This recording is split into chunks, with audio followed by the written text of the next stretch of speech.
untuk menuju Allah itu dekat. Umat Islam itu dididik lewat Al-Quran tentang tauhid. Welcome to my channel. Bismillahirrahmanirrahim. Assalamualaikum warahmatullahi wabarakatuh. Bismillah, alhamdulillah, la khawla wa la quwwata illa billah. Asyhadu an la ilaha illallah wa asyhadu anna Muhammadan abduhu wa rasuluh. Allahumma salli wa sallim wa barik alaihi wa ala alihi wa ashabihi ajma'in, amma ba'd. Puji syukur alhamdulillah, pada kesempatan malam hari ini kita masih diberikan Allah anugerah yang berbentuk kita ditakdirkan Allah, digerakkan Allah, diperjalankan Allah sampai pada majelis taklim niki dalam rangka ngaji bareng.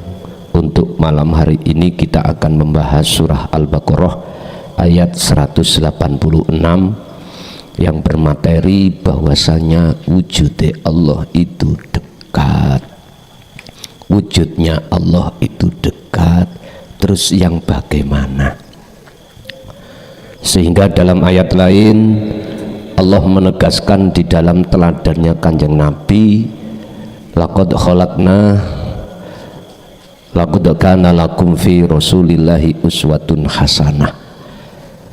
Apa di dalam diri seorang rasul itu ada percontohan yang baik. Percontohan mboten pitutur, percontohan langsung. Berupa apa? Liman kana yarjullaha. Hati ada keinginan, hati ada rasa bahwasanya Allah dekat. Hati ada keinginan untuk bertemu Allah. Wal yaumal akhirah, ketemunya itu di alam akhirat. Lah alam akhirat itu ya ning dunya niki. Cara bahasane syariat, alam akhirat itu besok setelah hari kiamat. Bahasa hakikat sekarang ini. Nek cara wong Jawa niku alam kelanggengan.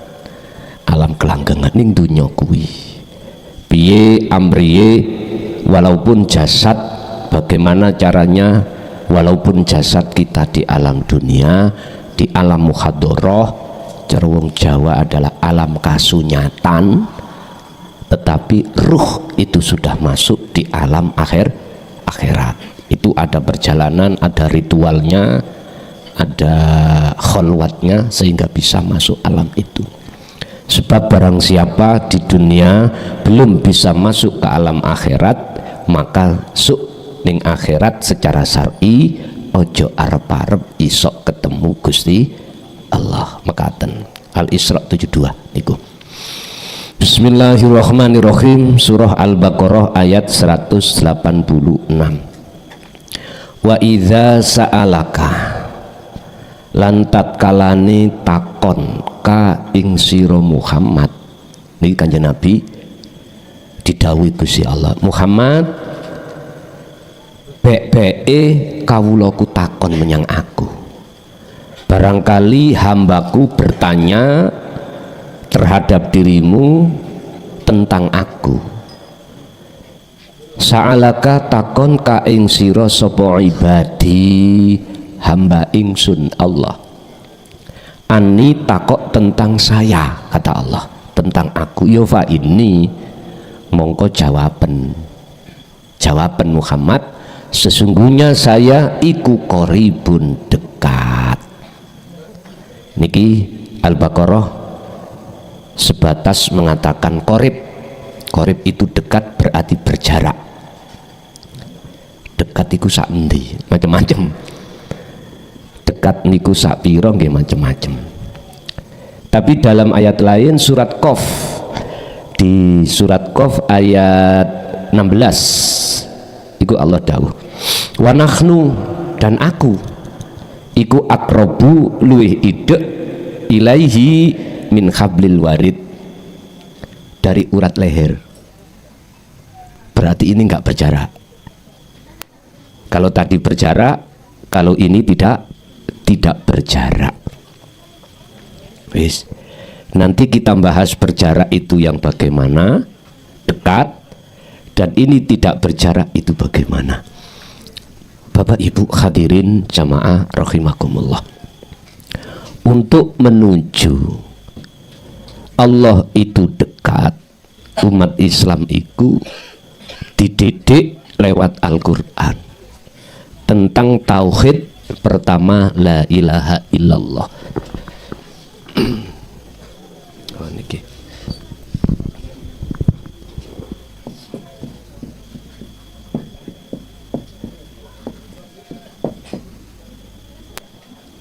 Dua, dididik la ilaha illallah. Tiga, dididik la ilaha illa anta.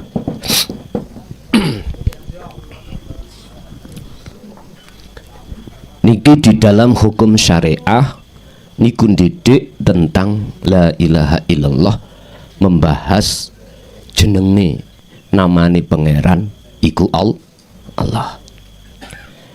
Innallaha huwa rabbi wa rabbukum.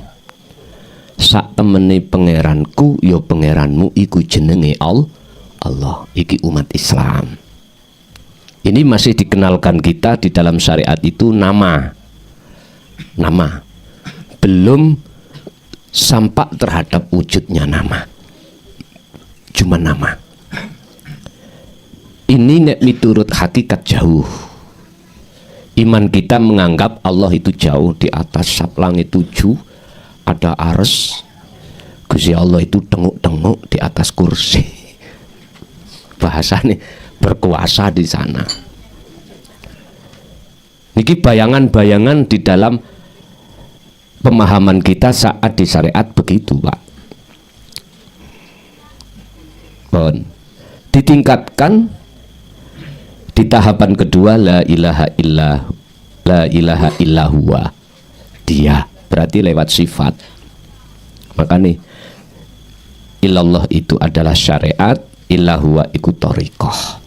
Jadi jenengan kalau masuk thariqah iku kudu paham tentang sifat-sifat. Di dalam thariqah itu diajarkan sifat-sifat. Sifat iku ciri-ciri. Ciri-ciri ini pangeran Allah iku ngene. Sehingga ada wujude, sifat wujud. Wujud itu kados pundi, wujud itu yang bagaimana. Tapi di dalam thariqah tidak seflugar apa nanti ketika saat diajarkan la ilaha illa anta, karena memang tempatnya wis muncul dikir siri. Nek syariat muncul dikir jahri. Niki bertahap lah.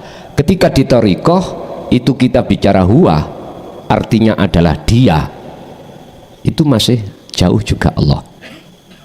Kita mengenalnya pangeran Tuhan namanya Allah, itu masih dia itu dalam hati kita masih terasa jauh. Bapak Ibu hadirin, kalau menjelaskan tentang masalah wujud Allah di dalam Al-Quran, satu pun kami belum menemukan kalau Allah itu jauh. Tuko karena memang terbatasnya saya belum menemukan ayat itu. Tapi justru yang saya temukan tentang wujud Allah itu dekat, tidak jauh, dekat. Lah, hati akan terasa bahwasanya Allah dekat kalau kita sudah masuk di pendidikan tauhid la ilaha illa anta. Inilah yang ada di hakikat. Ini yang ada di hakikat. Bapak Ibu, dan ini juga didukung hujahnya itu di dalam surah Al-Anbiya ayat 87. Kalau Allah terasa dekat, la ilaha illa anta subhanaka inni kuntu minadz zalimin.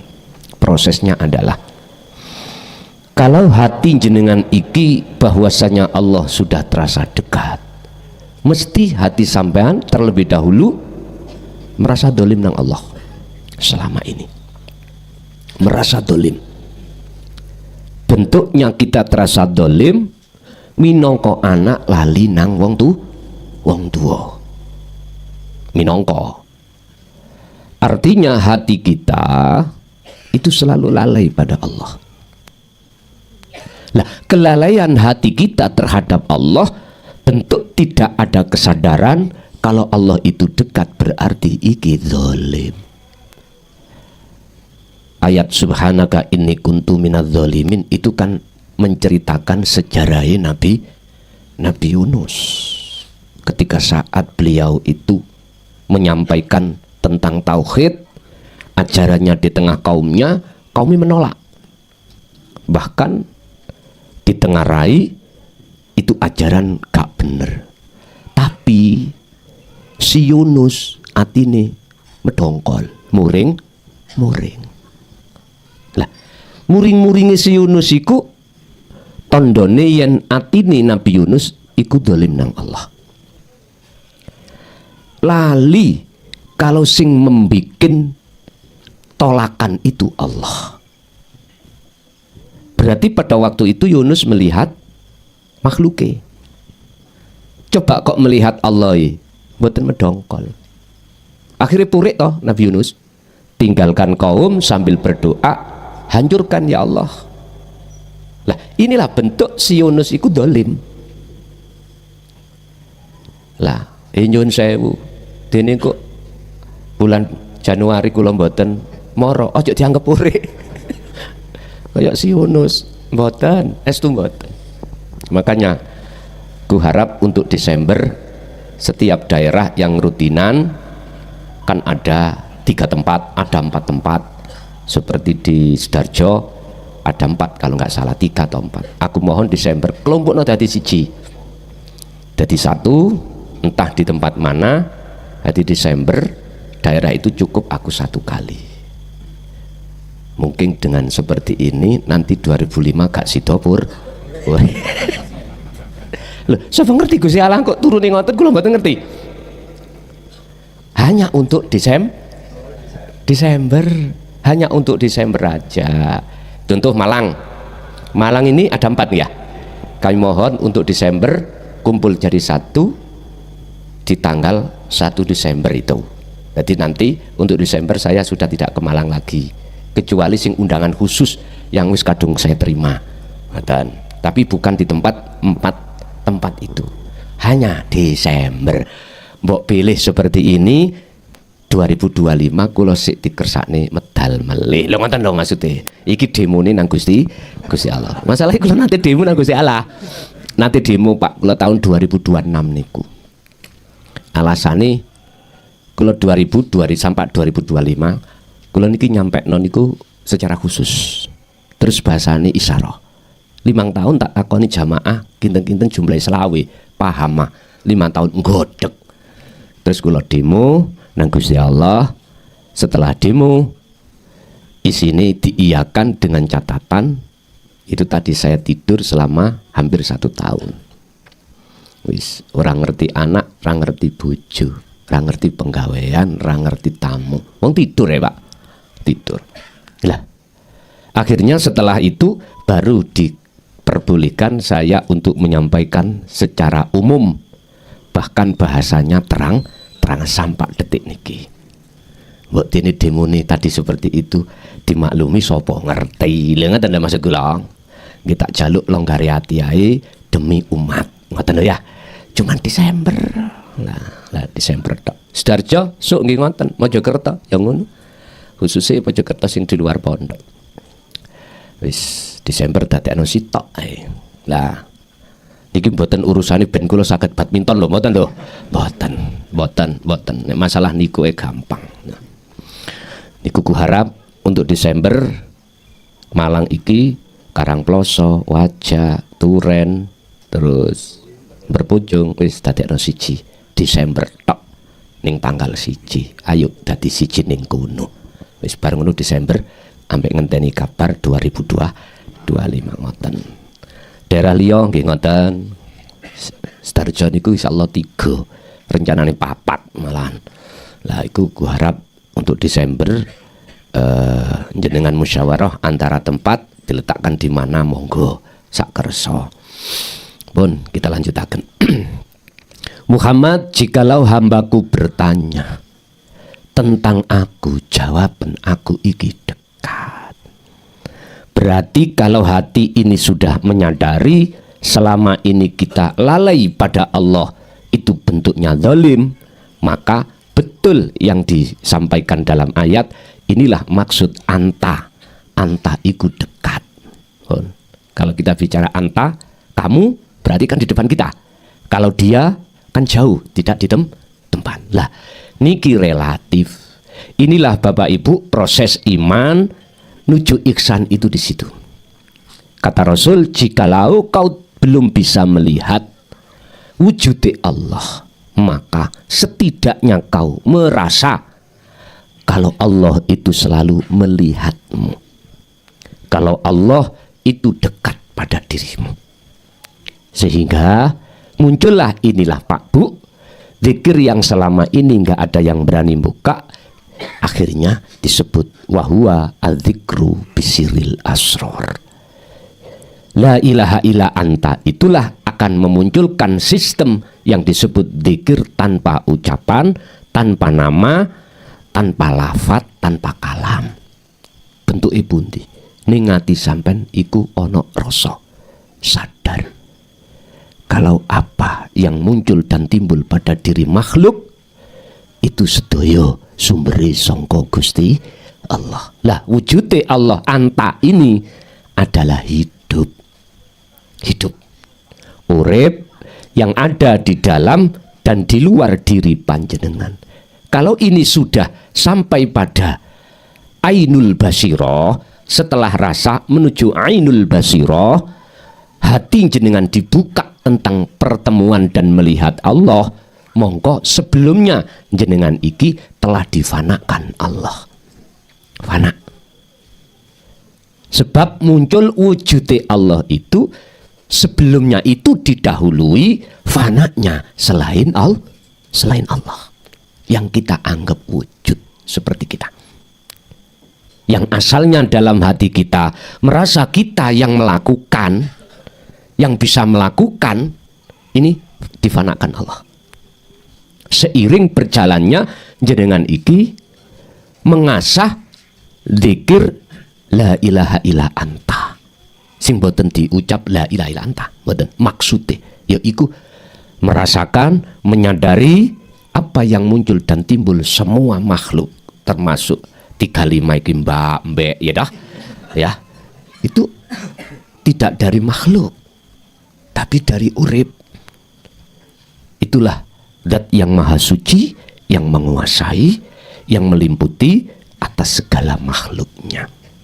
Lah, inilah berarti anta itu relatif. Ada anta yang kita masih merasa gerak kita sebab digerakkan Allah. Nanti kalau sudah ainul basirah, itu tadi disebut su'aul basirah. Lah, ainul basirah sudah tidak merasa ini gerak kita. Kitanya sudah nggak ada. Berarti itu gerak Gusti Allah. Terus akhirnya timbul pertanyaan, Pak. Lah wong nyolong itu gerak Allah, berarti Gusti Allah nyolong. Iku pertanyaan konyol yo. Mosok tahu tak Gusti Allah nyolong. Wis gini aja. Oke. Apa sing dicolong? Misalnya pelem atau kates. Anda mengatakan nyolong itu kan nyun sewu. Ada rasa hak milik toh? Ada rasa hak milik.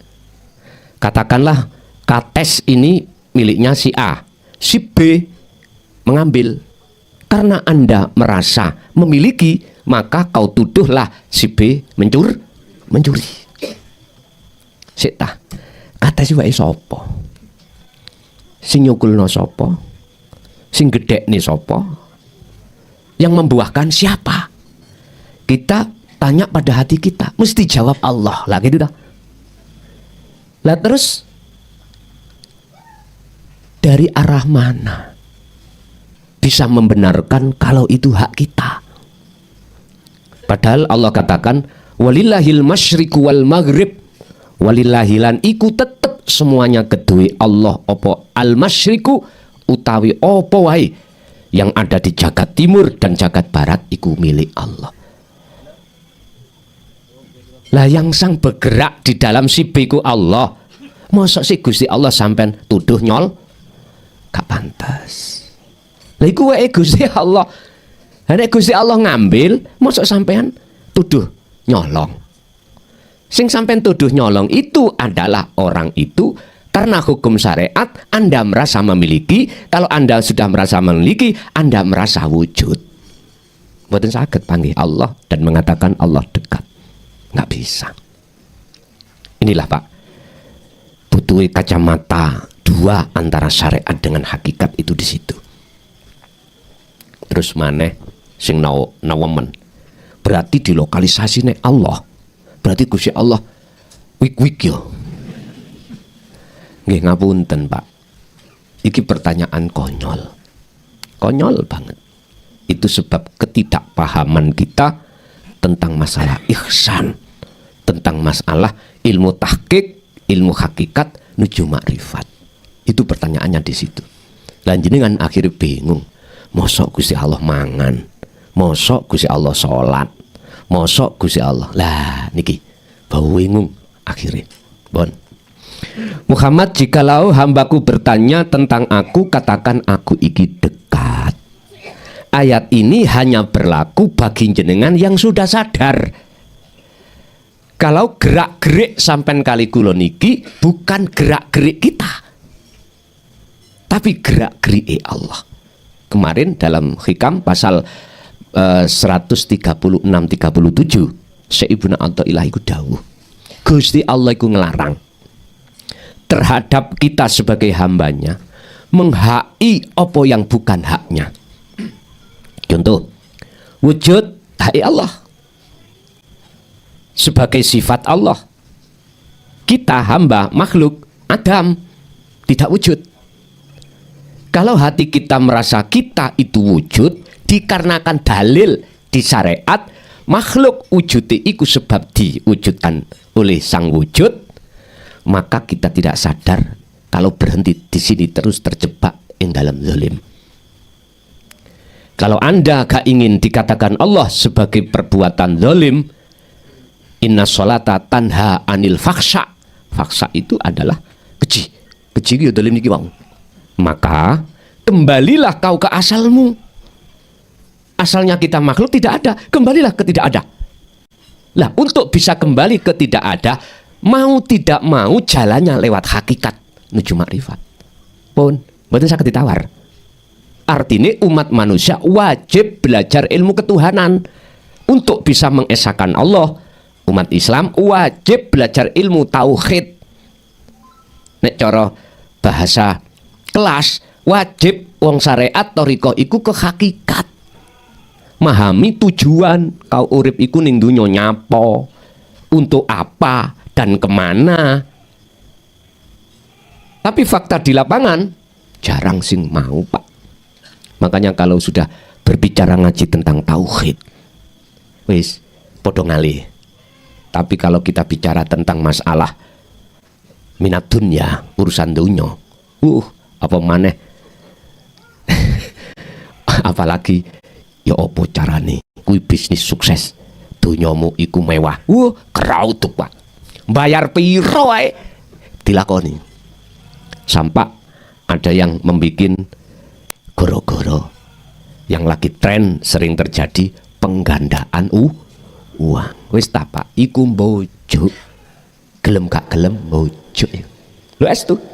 Nek sampean urusan pengin menggadahkan uang, lakono dhewe. Niku wonten ajaran, bukan rupa uang mboten. Niku surat Al-Ikhlas. Wonten. Carane sampean iki njaluk nang Gusti Allah berupa dinar niki. Dinar niku emas, dirham, mboten rupa duit rupiah, mboten rupa duit, mboten, lempengan dirham, dinar. Baru iki kok diuangkan, dirupiahkan, didolarkan, terserah. Wonten memang carane, mungkin sampean buka ning nggone kitab Silahul Mukmin, Silahul Mukminin. Tapi yo iku bar magrib ya, sampean iki longgo. Nek di total surat Ikhlas iki sing apal ngetepal lho ya, mariku meh jam 3. di tempat khusus nggak boleh ada orang tahu. Iki urusannya langsung dengan malaikat Jibril. Iki ngomong syariat loh, syariat ning ngene mukasyafah. Ada di situ memang Pak. Sampai nggak salah 7 hari.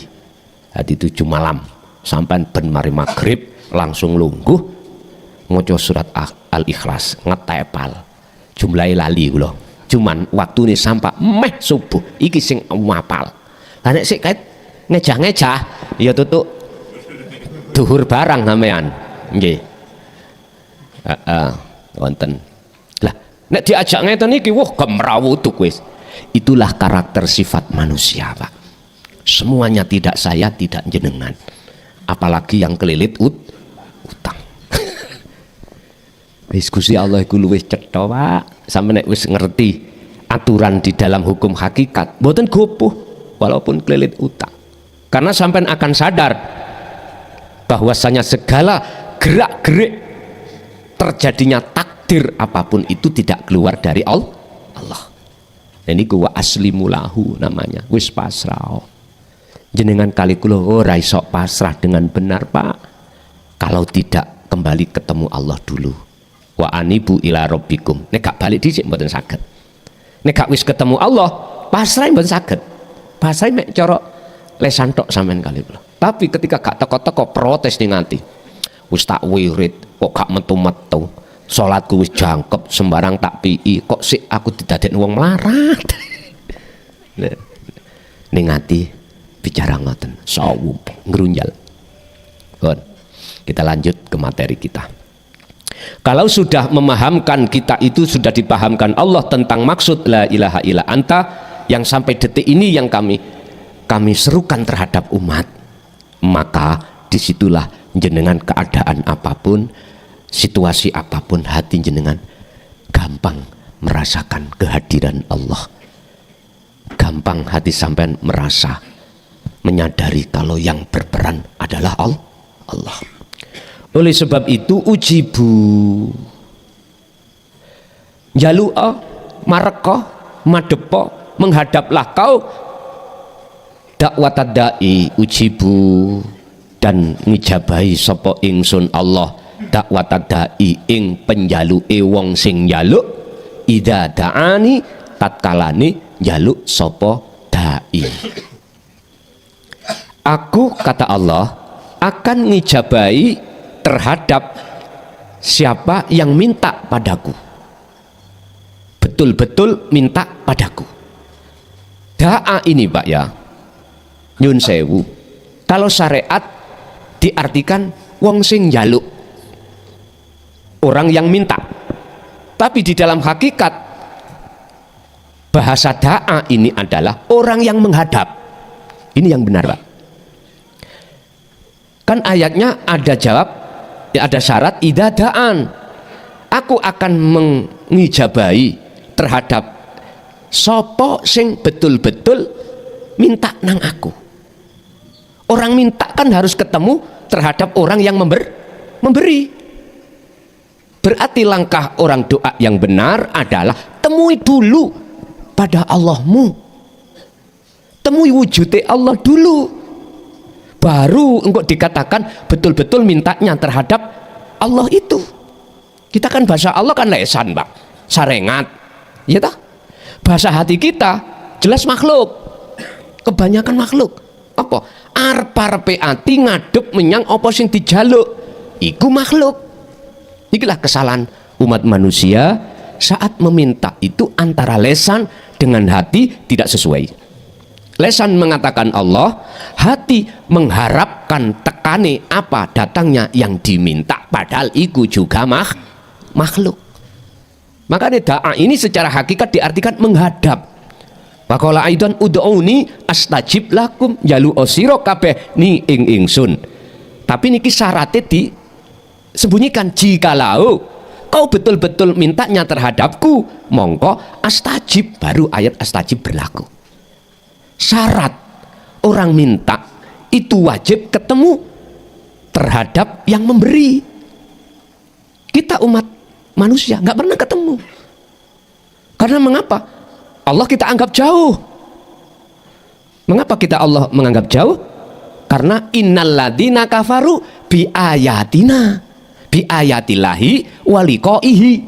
Karena orang-orang yang ingkar pada ajaran la ilaha illa anta, dengan ingkarnya itulah waliqaihi, dan mereka mengingkari bertemu Allah. Nggak bisa, Pak. Kok yang delalah kok dijabahi misalnya, lah ngoten toh? Kok dijabahi? Ora, itu bukan ijabah berbentuk hidayah, tapi ijabah berbentuk istidraj. Istidraj itu dilulu, Pak. Sebab apa? Tondone kalau dilulu, semakin hasil tujuan kita, hati kita tertutup oleh hasilnya perkara itu, sehingga Gusti Allah, sehingga ruhaniyah kita dengan Allah terhijabi itu. Apalagi sampai membawa wirid tadi surat Ikhlas, kok gak aku maca surat Ikhlas gak oleh dirham, lah ngono ta ya, lah nutupi toh, berupa dirham itu akan menghijabi hati kita dengan Allah.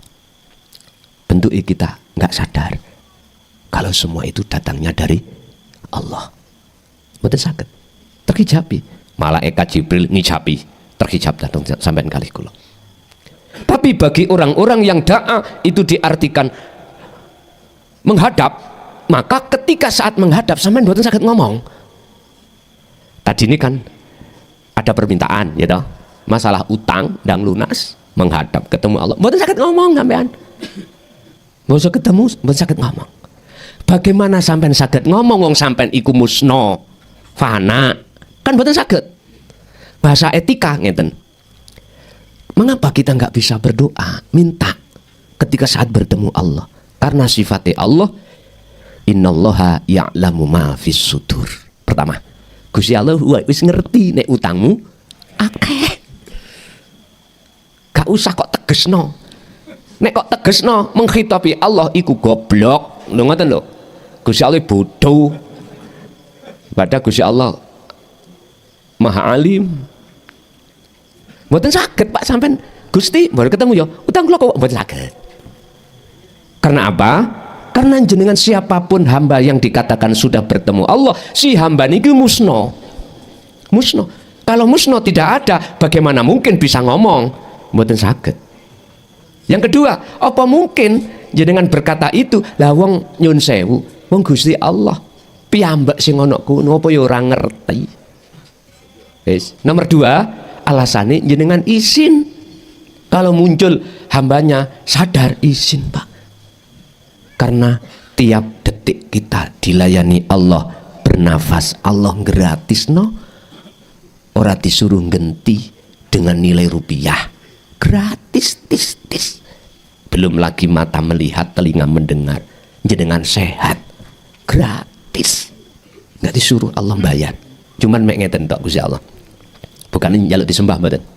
Wa ma umiru illa liya'budullaha mukhlishina lahud din. Kuwi ora diperintah apa-apa ning donya iki. Kejaba mung dikongkon nyembah. Dikongkon nyembah tok. Piye manganmu dadi nyembah, salatmu dadi nyembah, aktivitasmu kabeh dadi nilai nyembah. Iki kudu paham tentang kedudukan la ilaha illa anta. Pun titik teng mriku. Kalau tidak paham tentang kedudukan la ilaha illa anta, mboten saged, Pak. Nyembah dikatakan nyembah yang benar mboten saged. Jikalau kau betul-betul mintanya terhadapku, hei wong sing ndonga, mesti tak ijabahi. Oleh sebab itu fal yastajibu, mongko ngestokake sira kabeh limaring ingsun. Apa sing den ngestokake? Pundi sing diperintah jalakno, pundi sing dilarang tinggalno. Wal yu'minu, pundi yang diperintah, Pak? Ati sampean ojo nyembah sakliyane urip. Wis titik. Janganlah, dalam hadits qudsi Allah katakan, janganlah kau sembah namaku, sifat datku, tapi sembahan aku. Nah, untuk bisa paham tentang aku, proses la ilaha illa anta, zikirnya sirul asrar, su'aul basiro, rasa kudu munggah ainul basiro, munggah hakul basiro, baru ketemu la ilaha illa ana. ingsun, aku. Lho ngoten niki. Baru bener niku. Falyastajibu estokno apa sing tak perintahake wau. Apa sing diperintahne ani budullaha arahno ati sampean dateng gesang. Sampean ojo ngaku-ngaku apa ning donya iki sing muncul sangka makhluk. Lho niki lho. Perintahe sampean dikongkon netepke yen kabeh sangka urip. Niku ning jero lho Pak ya. Mboten diucapno ning jaba. Nek diucapno ning jaba nggih ani butullaha. Lalu wastanibu tauhid. Gusti Allah iku ngelarang ati sampean iku ngadeg sakliyane urip. Makane wastanibu do ngedo sira kabeh atau huta ing sakliyane Allah. Artinya ngene, sakliyane Allah contone kula. Atiku mboten angsal. Ngakoni muncule ngaji sangkaku dari saya, nggak boleh. Larangane Allah, son kelason raimu ojo ngakoni nek iku teko awakmu. Nggak boleh. Nikilah perkara yang dilarang dari segi apapun. Dari aktivitas apapun jenengan nggak boleh jenengan iku ning ati muncul iman, muncul rasa yen jenengan sing agawe. Makane ayat terus wal yu'minu. Yo imano sira kabeh bi maring ingsun. Artine apa, Pak? Apa sing muncul ning ati sampean aja ingsun makhluk tapi ingsun Allah. Saya ulangi, saya ngaji walaupun lewat Al-Qur'anul Karim, saya jelaskan tentang dari kacamata tauhidnya. Bukan muhakamahnya, bukan syariatnya, hakikatnya. Bapak Ibu, bi maring ingsun iku sampean aktivitas apapun baik ibadah murni atau tidak murni ning ati tetep dikongkon muncul ingsun Allah. Barulah di sini jenengan nanti jelas tidak hanya Allah terasa dekat, tapi sudah tidak dekat lagi. Jenengan sudah tidak ada, berarti inilah alam akhirat. Inilah alam keahatan, alam keesaan Allah. Di situ hanya ada Allah. Ini secara syariat nanti terjadi kalau sudah pertama terjadinya yaumal qiyamah, hari kiamat. Dunia niki hancur, seluruh makhluk dimatikan Allah. Wis, tinggal Allah aja. Tinggal Allah. Niki cara syariat kan kita dengarkan di situ. Israfil sing nyempret niki lho. Hilang pisan, matek kabeh, tinggal Allah tok. Habis itu muncullah yauma yub'atsun. Hari di mana dibangkitkan. Cara syariat jenengan iki muncul teko bumi iki bejudul koyok jamur ngoten kuwi. Sebetulnya ini harus terjadi saat jenengan di dunia. Mana bentuknya? Anda harus menafikan seluruh selain Allah dari kewujudan. Harus. Syaratnya ya harus silem ning bahru tauhid, harus belajar ilmu tauhid. Habis itu berlaku ngelakoni kholwat, baru terjadi. Disitulah nanti akan terjadi kebangkitan. Ya niki lah cara kejawen namanya reinkarnasi ku ya iki. Bukan reinkarnasi itu setelah syariat sampean mati dihidupkan lagi dadi ula, dadi kewan, nang cucu, nang anak. Sing gak sempurna nang gone kewan. Bukan itu isyarah.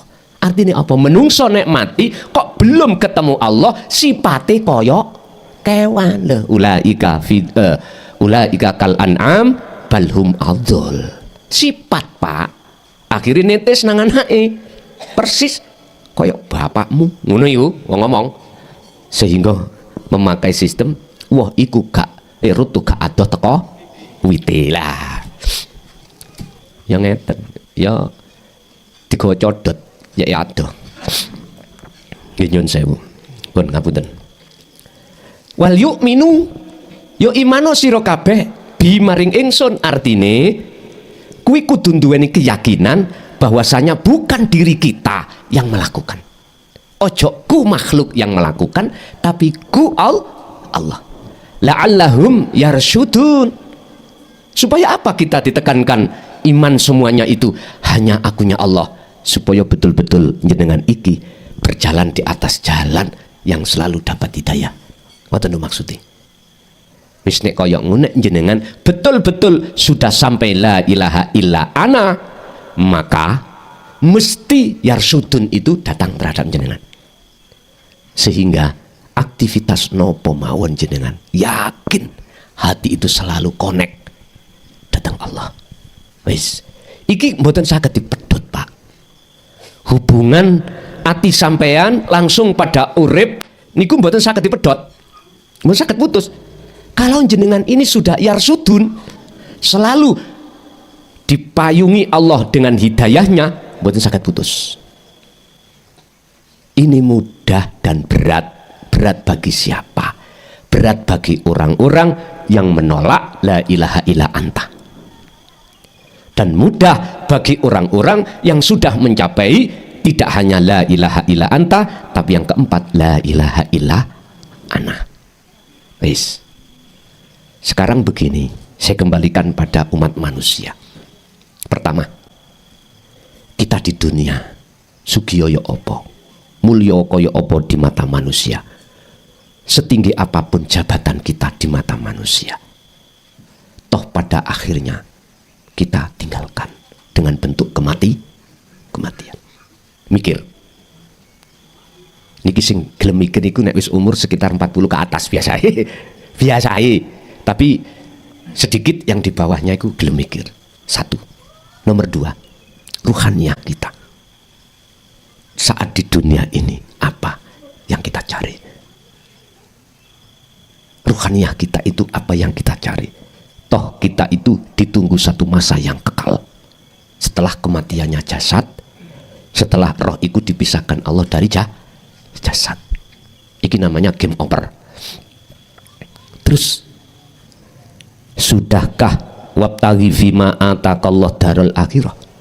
Sudahkah kau benahi hubungan ruhaniyahmu saat di dunia dengan Tuhanmu?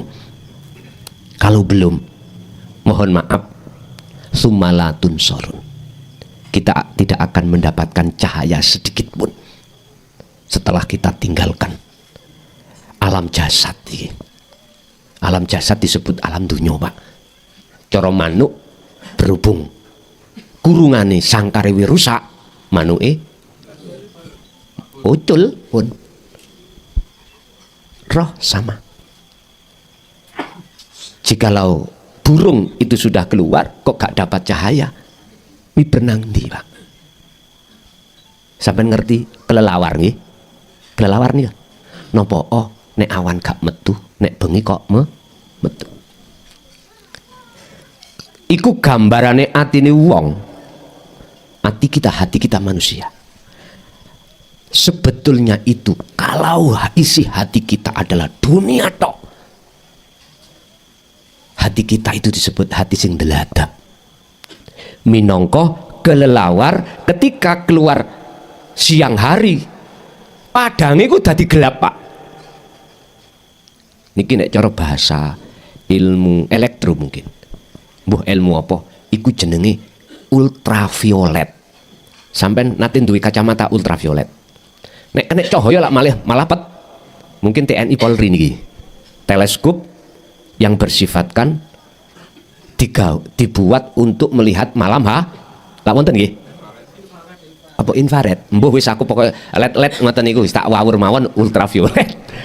Mbuh wis. Niku Pak, nek sampean gawe waktu awan justru peteng. Karena kena sinarnya dunya. Burung berhubung gelap keluar dari sangkar, bagaimana dia akan bisa terbang dengan benar? Gak bisa. Roh ketika saat keluar dari jasad, bagaimana mungkin bisa sampai wa inna ilahi rajiun? Lah wong keadaan roh siji, satu matanya buta karena ada barzah tutup yang menghalang-halangi hatinya pada Allah. Yang kedua, cahaya nggak datang. Itu namanya gelap gulita. Bagaimana bisa berjalan dengan benar? Wahai manusia, sudahkah kau pikir hal yang seperti ini? Padahal kita satu sisi menunggu sesuatu yang mesti terjadi, yaitu game over, kematian, is dead.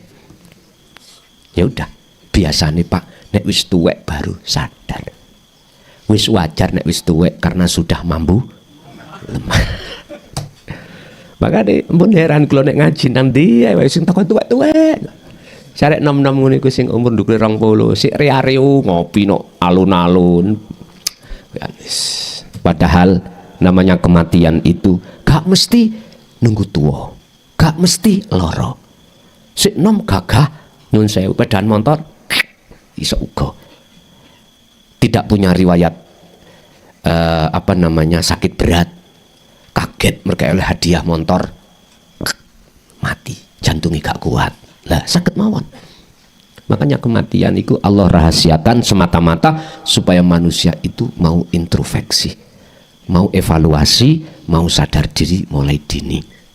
Pun Bapak Ibu hadirin jamaah rahimakumullah, berarti Allah akan terasa dekat itu berlaku bagi hati jenengan kalau sudah memegang dzikir sirul asrar. Dan Allah tidak akan terasa dekat, sudah nggak ada jarak, manakala dalam hati sampean sudah muncul aku Allah. Pun selainnya fana sudah. Itulah yang kusebut sebagai nyotone wujud batin Allah di basiroh jenengan, di hati jenengan. Aku yakin ini nanti Allah akan memperjalankan keadaan sampean iku menuju yang terakhir makom jam'i, yaitu wujud nyatane Allah dohir. Akhirnya Gusti Allah itu di sini di dunia yang sudah ada di akhirat bagi jenengan itu tidak hanya bisa dilihat dengan ainul basirah, tetapi juga ainul basyariyah, mata dohir. Oke, terus dewi. Kali satek, ya saya terus Gusti Allah dewi. Itulah Pak, makhluk kan wis mboten enten. Nama wujud makhluk sudah tidak ada. Kita disindir dengan bahasa isyarah. Mengapa enggak paham dengan bentuk mukhalafatul lil khawadis, berdiri sendiri. Ada lagi di dalam sifat salbiyah Allah, wahdaniyah, makna sawiji. Kita disindir dengan alam manusia sak dunya iki gak ono sing podo. Iki kita gak paham. Karena apa? Kita belum dimasukkan Allah, dinyatani wujud batin Allah. Kita tidak bisa masuk situ. Mengapa Allah tidak meletakkan kita di situ? Kita sebagai umat manusia, karena kita tergolong orang alladzina kafaru bi ayatillah waliqaihi, dustai pertemuan terhadap Allah. Otomatis kita menolak ajaran yang mendekatkan hati pada Allah, tauhid itu. Makanya ngaji tauhid itu tidak setiap tempat ada, gak setiap pondok itu diajarkan, yo ndak. Ya ini menjadikan kita sebagai umat terasa jauh Allah itu. Dengan begitu akhirnya kita mudah dan gampang berani melakukan maksiat. Sampai merasa jauh, oh kalau polisi rek, helman lah, kak helman berani Pak, nggak bawa SIM, nggak bawa STNK, sepeda nggak lengkap, berani karena polisi tidak melihat. Karena kita merasa polisi nggak ada yang tahu, ono perapatan, tolak-tolak, kak ono. Tiba polisi ini amping-amping dengan ini warung, ono CCTV ini. Sampai nggak merasa PD mawon, melanggar lalu lintas PD. Coba sampai kalau tahu ada polisi, wis helman semuanya di situ loh. Terus berhubung dengan PD gak ada polisi, lampu merah dari hijau seret, glower, kamu kok berani kak helman? Jawabannya satu, karena saya tidak tahu kalau ada polisi. Coba kok tahu? Aku yakin gak berani. Disitulah alasannya. Ini ku alasan macam-macam Pak Nyun Sewu. Alasannya buru-buru lah. Aslinya alasannya tidak tahu kalau ada polisi. Ngoten lho wis. Sama kita pada Allah. Berhubung Allah tidak terasa dekat, kita menganggap tidak terasa dekat. Gampang Pak, kita berbuat yang dilarang. Inilah fakta di lapangan seperti itu. Oleh sebab itu Bapak Ibu, apapun yang terjadi, bahasa kami wajib seluruh umat manusia, tidak hanya Islam, untuk mengenal Tuhan itu sampai pada wujudnya. Baik yang ada di dalam Islam, Nasrani, Hindu, Buddha, Konghucu, apapun agama Anda, wajib Anda untuk memahami maksud ilmu ketuhanan. Sebab di dalam ilmu ketuhanan itulah akan mendidik hati Anda, ruh Anda untuk berakhlak ilahiyah, untuk mengesahkan pada Tuhan Anda. Kalau sudah pada akad, mongko di situ nggak ada pak tukaran. Yang ngucap Allah ya sudah, nggak ngilokno ngucap Allah. Sama.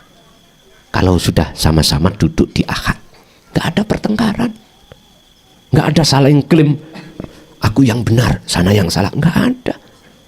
Semuanya ternyata benar. Kapan ketemu nih kalau semuanya yang benar? Nek sadar semuanya. Kata wayang Ngastino, lah terus piye aku dilakokno dadi lakon mungsuh. Dapukku ya kudu laku mungsuh. Sing Amarta juga begitu. Aku didapukno Gusti Allah dalangku dadi lakon. Laku apik-apik. Sing tadi laku elek. Nek padha sadare gak ono neraka, Pak. Enggak ada.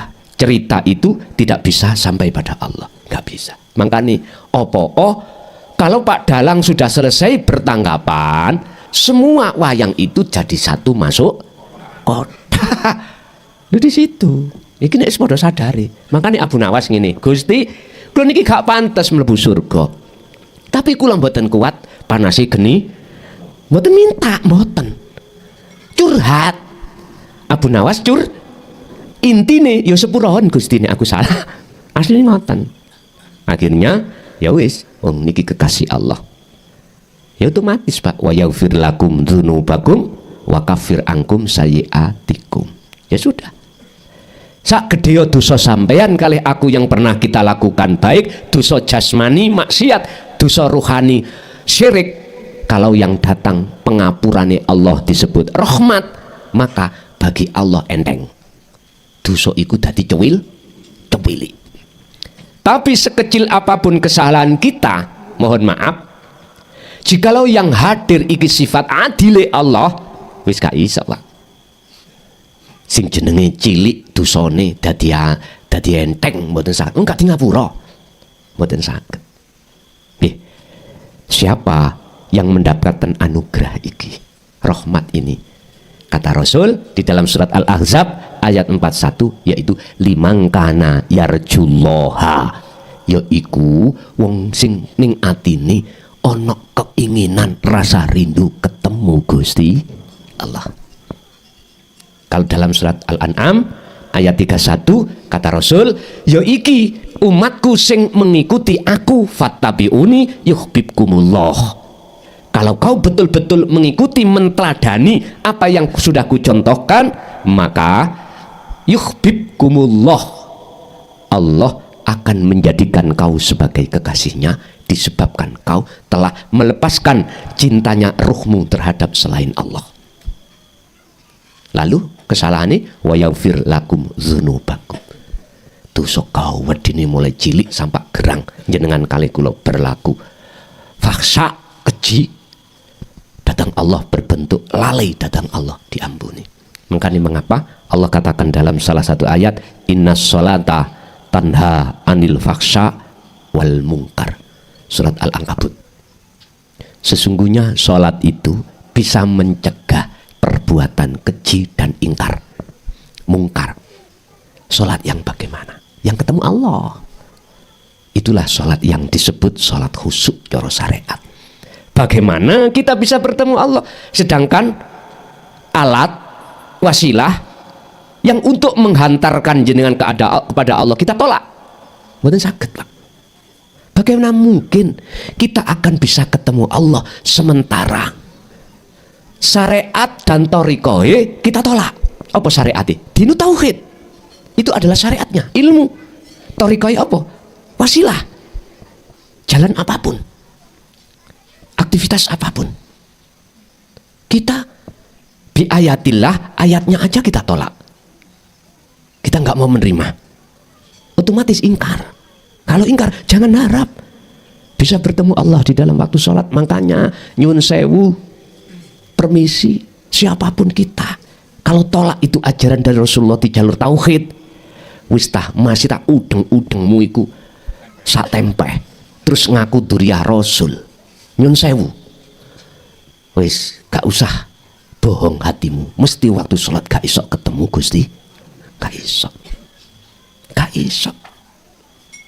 Masih otah, walaupun lah Anda itu betul-betul nasab dari Kanjeng Nabi, ora iso. Sebab kunci nih ketemu Allah iku amanu wa taqau, bukan nasab. Di mana ayat mengatakan nasab bertemu? Enggak ada. Untuk ketemu Allah itu syaratnya itu amanu wa taqau. Ukurannya ada di situ. Iman. Anda bisa iman itu tidak lepas dari ilmu. Makanya kita harus belajar ilmunya. Jenengan akan beriman kalau hidup sejatine urip iku wujude Allah. Anda tidak akan beriman kalau tidak dipahamkan lewat ilmu. Sebab ilmu iku nur mir rabbi, cahaya dari Tuhanmu. Al ilmu nurun mir rabbika, nur ilmu iku adalah cahaya dari Tuhanmu. Wujude cahaya dalam hatimu, paham. Atas kefahaman ini maka diteruskan amanu itu biar dikatakan watakau, takwa, ya wa amilu sholihah. Harus jenengan praktek nih, baru ketemu takwa. Kalau takwa ketemu, maka udah likok ketemu Allah. Sederhana sebetulnya itu kalau kita singkat, amanu watakau. Kalau itu sudah Anda raih, mesti ketemu Allah. Barang siapa yang ingin bertemu Tuhannya, pertama fal ya'mal amalan sholihan. Ya, kalau kita bicara amalan sholihan, dasarnya sudah amanu. Itu akan tercipta namanya takwa kalau jenengan iki sudah wa amilus sholihah.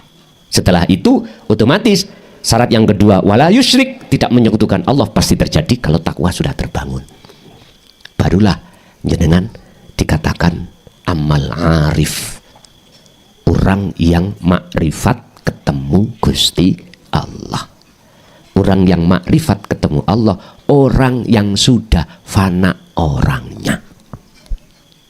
Makanya dalam surah Al-Baqarah 54 jenengan dikatakan tobat, sejati ini tobat itu apabila faktulu anfusakum, matikanlah dirimu.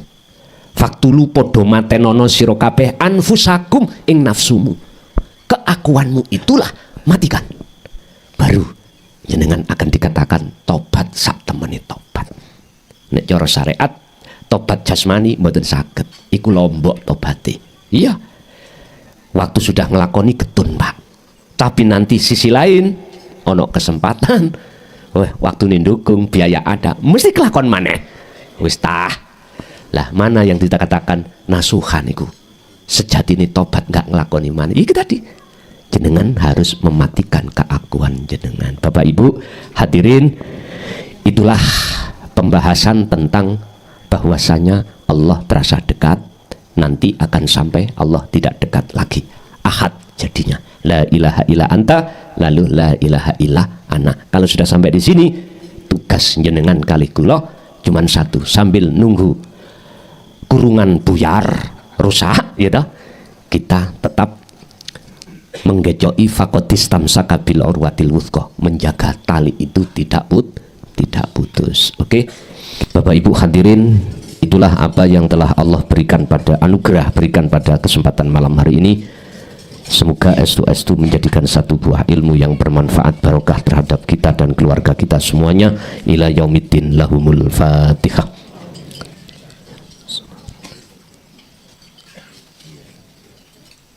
Akhirul kalam, assalamualaikum warahmatullahi wabarakatuh.